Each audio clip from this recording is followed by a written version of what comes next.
Do do you like my cosplay?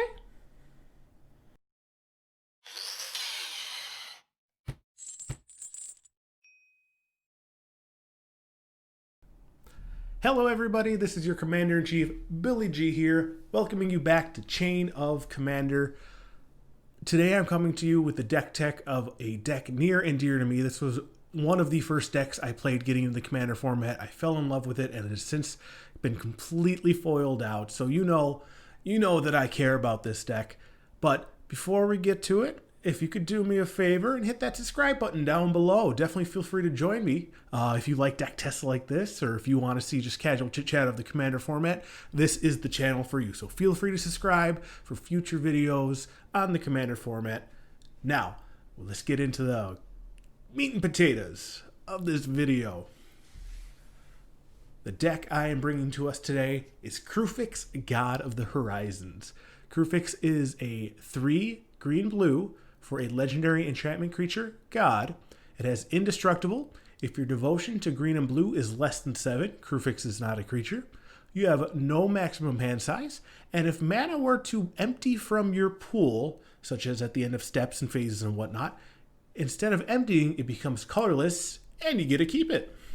So, pretty much what this card is signaling us to do is to have a whole bunch of floating mana and a whole bunch of cards in hand. So, how do we do that? Well, you really want to get that mana first. So, we have a bunch of mana rocks here to kind of get us going. We have Soul Ring, Mana Crypt, and Mana Vault. All probably the most superior forms of mana rocks in the format. Then we have Simic Signet to make sure that we have colored mana available through our mana rocks. We'll get more to that later. We have Doubling Cube, which can take our large amounts of floating mana and make it even more abundant. Now you do need at least 7 floating mana to net any gain out of activating it, but once you get it going, it is a powerhouse. We have Zendikar Resurgent, which is an enchantment that doubles all the mana your lands produce, and whenever you cast a creature spell, you can draw a card. Then we have some creature-based ramp here. We have Oracle of Moldiah, which both ramps you because it can let you play an extra land drop per turn, but it also represents card advantage because you can play lands from the top of your deck, which is essentially then an extension of your hand. We have Secure Tribe Elder, which can just get you a basic land out of your deck and put it on the battlefield when you sack it. We have Seedborn Muse, which lets you untap all your permanents at each other player's upkeep. Let's bring it back to me for a moment here. Seedborn Muse is probably one of the most powerful cards in this deck, possibly in all of Commander. She lets you get around so much stuff. In Kruphix especially, because Kruphix can let you float mana, every player's turn you can use to just float more and more mana. You have that Doubling Cube. You can activate it every player's turn, just increasing the amount of mana that you have available. And if you have your Mana Vault out, it can untap your Mana Vault for you so that you don't need to pay that 1 life at the beginning of your upkeep. Now, it doesn't untap the Mana Vault at the beginning of your upkeep. It only does it at other players' turn, but you can just keep it untapped when it comes around to you and just have so much mana in a single turn cycle with Seedborn Muse Kruphix out that you won't know what to do with. Let's get back to the list. We also have some sorceries. We have Rapid Growth, Cultivate, and Kodama's Reach. We can all get a basic land and put it on the battlefield. Cultivate and Kodama's Reach can also get another basic for us to put in hand. We have Growth Spiral, which can be ramp. It is a cantrip that allows you to put a land into play.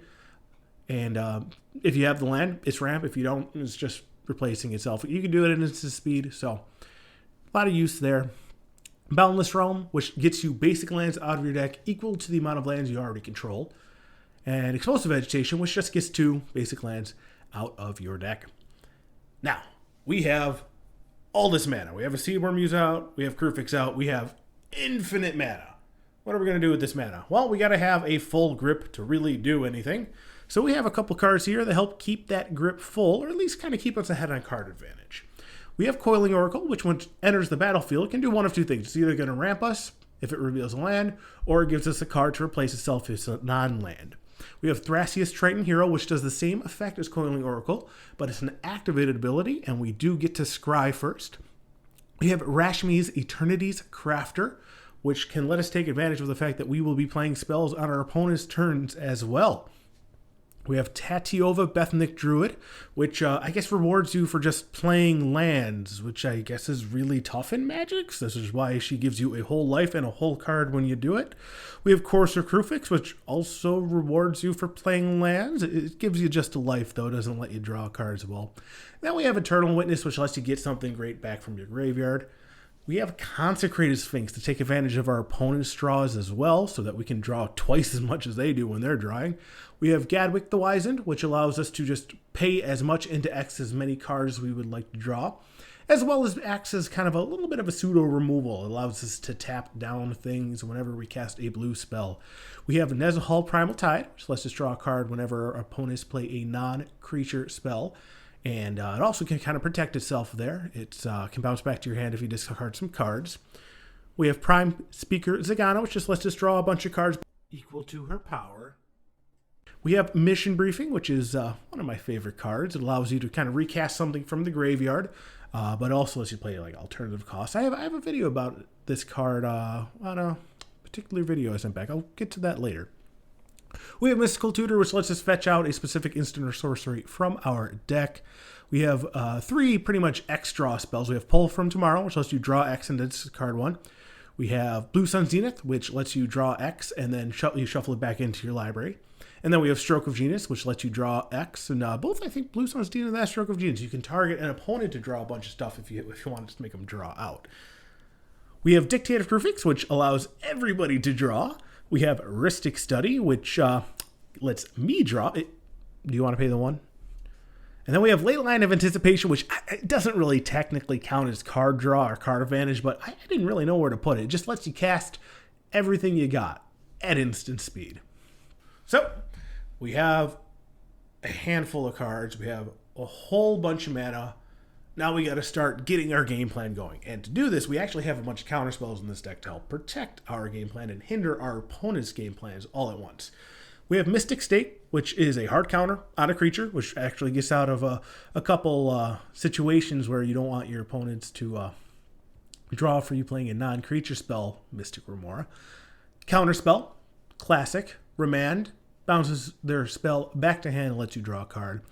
Then we have Mana Drain, which is like counter spell just with pure upside. And we have Disallow to counter anything. And Void Slime, because when I say anything, I want to counter anything. We have 2 kind of free, quote-unquote, counter spells here in Rewind, which lets you untap lands equal to its mana cost, 4 untaps to once it resolves. And then we have Force of Will, which you just pitch a blue card, pay a life, and you can pay that without paying its mana cost. Now, if we have to remove anything, we do have a couple things to assist with that. We have Acidic Slime, which lets you blow up a land, artifact, or enchantment. We have Crow's and Grip, which can destroy an artifact or an enchantment with split second. We have Curse of Swine, which lets you turn a bunch of things into bacon, and that's delicious. And then we have Boomerang to bounce one thing, Capsize to bounce several things, and Cyclonic Rift to bounce everything. The variety and the resourcefulness. And then we have Commit to Memory. Now, Commit to Memory is probably one of the best cards in this deck because it can do anything. Its first half is removal when it needs to be. It's a counter spell when you need it to be. And then its second half, when you cast from the graveyard, is card advantage when you need it to be. Now, all these effects are slightly more CMC intensive than such an effect might be on dedicated cards. But the fact that this is all in one card essentially makes this a module style spell. And you will find that it comes in handy so often because you get around things that can't be countered because you're not countering it, you're putting it back on top of the library.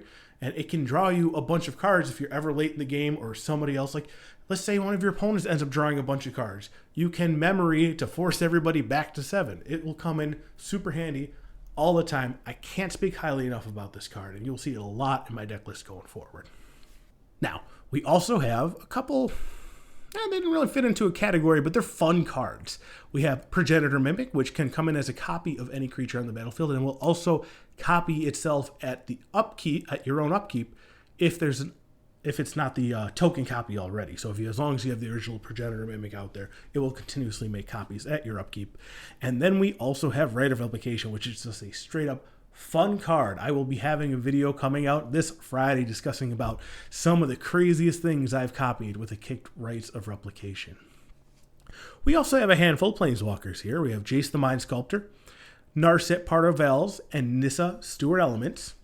Now, these particular Planeswalkers, the two important ones here would be Jace and Nissa, because they allow you to set up the top of your deck. Through Nissa Scrying or through Jace's Brainstorm ability, you can set up the top of your deck, and this will synergize nicely with Thrasios or Coiling Oracle, Oracle of Moldiah, Rashmi, all those cards that care about the top card of your deck, you can set up. Like with Jace, if you activate his Brainstorm ability and put 2 lands on top of your deck and you have an Oracle of Moldiah out, you can just play those lands. It's like you didn't miss a beat. You just drew 3 free cards there. So that sort of effect is great. Narset, pretty self-explanatory here.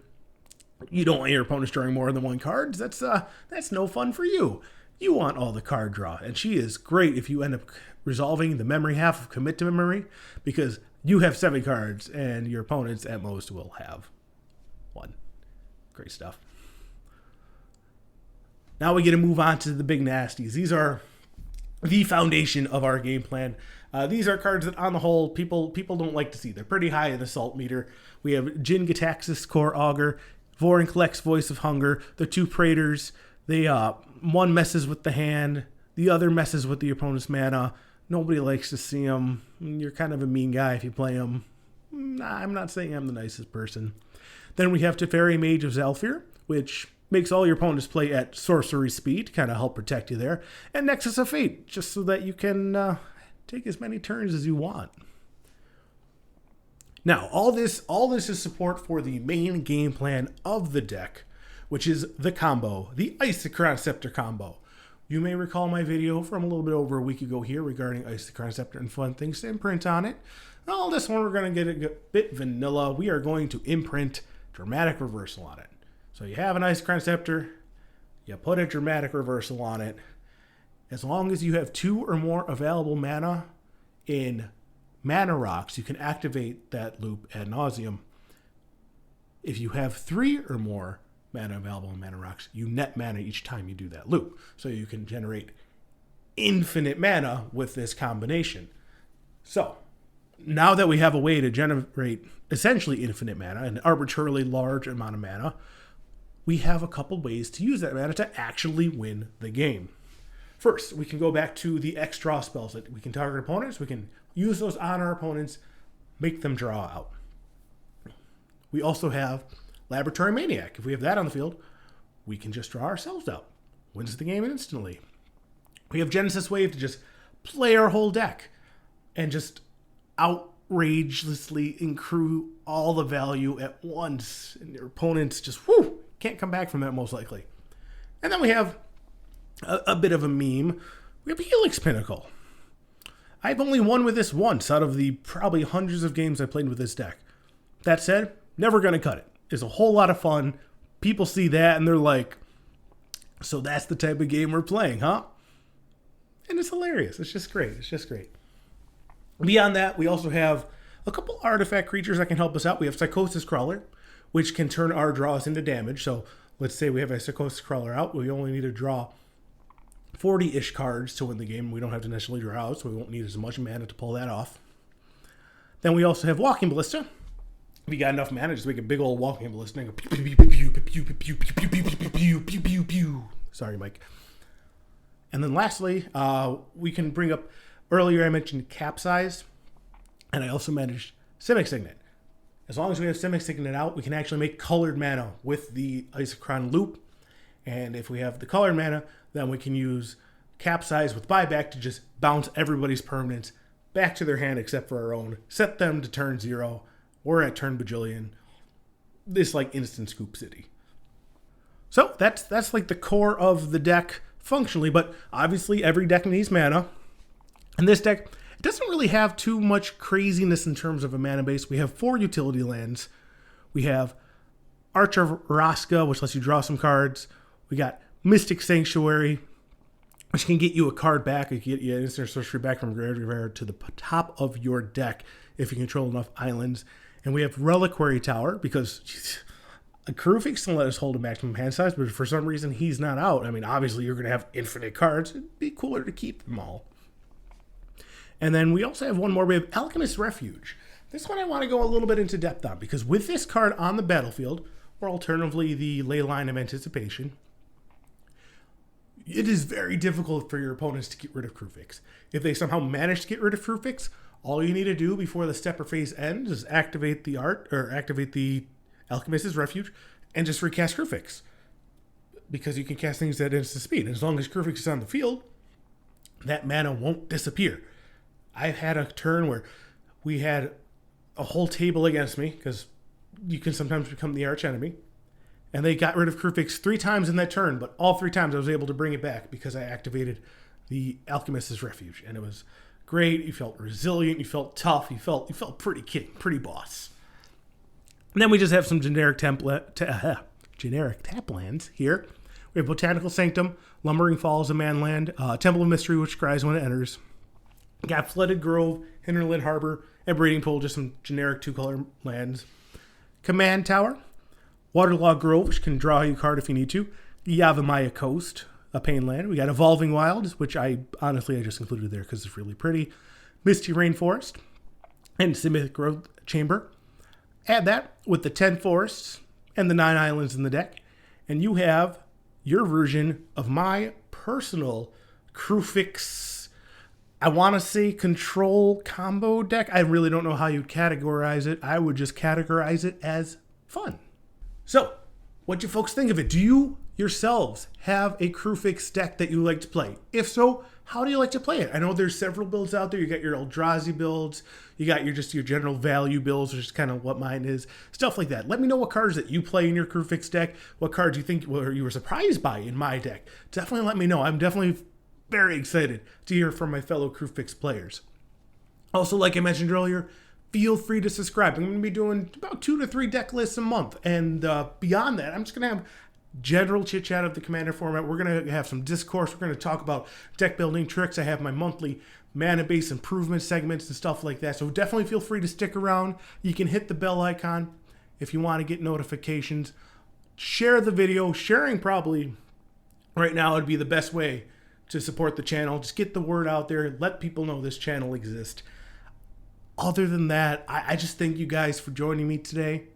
I hope to hear from you in the comments below about your Kruphix decks, and I really, really hope to see you again later. Y'all take care.